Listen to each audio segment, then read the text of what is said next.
Now, the death toll has risen to 13 in Louisville, Kentucky, after a UPS plane crashed on Tuesday. The crash caused destruction spanning a half a mile of the city. Now, investigators are just trying to figure out what caused it. Meanwhile, the city is in mourning. The Teamsters Local 89 union held a candlelight vigil for those impacted by the plane crash. The union's chaplain led those gathered in prayer and shared words of encouragement with the greater Louisville community. The mayor also spoke. We pray tonight for all 13 of the victims that we know, any other unknown victims, and all of their families. When Congressman McGarvey, Governor Beshear, and I were at the site yesterday, when we saw the firefighters walking towards bodies that were still on the ground with the stretchers, it was too painful for me to watch. That was the moment that I had to turn away. Yet I know that the pain that I felt in that moment is nothing compared to what the pain of the families are feeling right now, who are searching for answers, who are searching for meaning, just as every loved one of the victims. Let's bring in CBS News correspondent Nicole Valdes, who is live for us in Louisville. Nicole, we just learned the identity of the pilots involved in this crash. What can you tell us?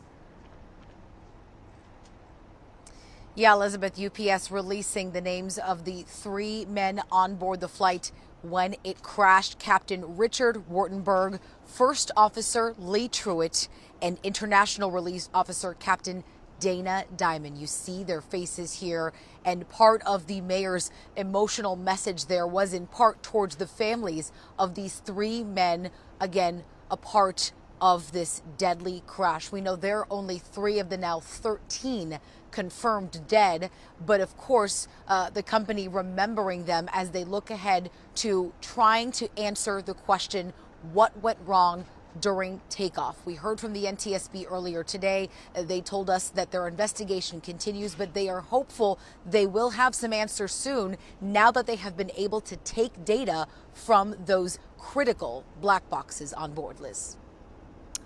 And Nicole, you mentioned the NTSB gave an update on the investigation. What else did they have to say?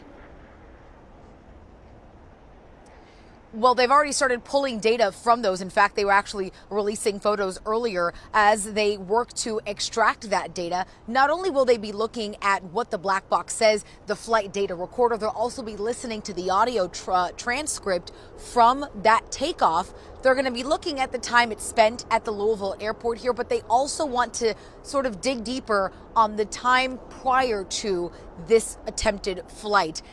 This plane actually spent several weeks in an airport in San Antonio, and there were some questions about, did it undergo any maintenance? Was there anything that maybe was missed prior to this flight that should be taken into consideration? Was that potentially a part of why this crash happened, why this engine failed? Certainly something the NTSB says they're going to look into. At this point, they don't have any concrete information that there was a known problem prior to this crash. And Liz, I want to point out too, as we stand outside the Louisville airport, the west runway where this crash took place, or rather where that plane took off, is now officially reopened. So the Louisville airport is now officially fully operational. Nicole Valdes, thank you so much.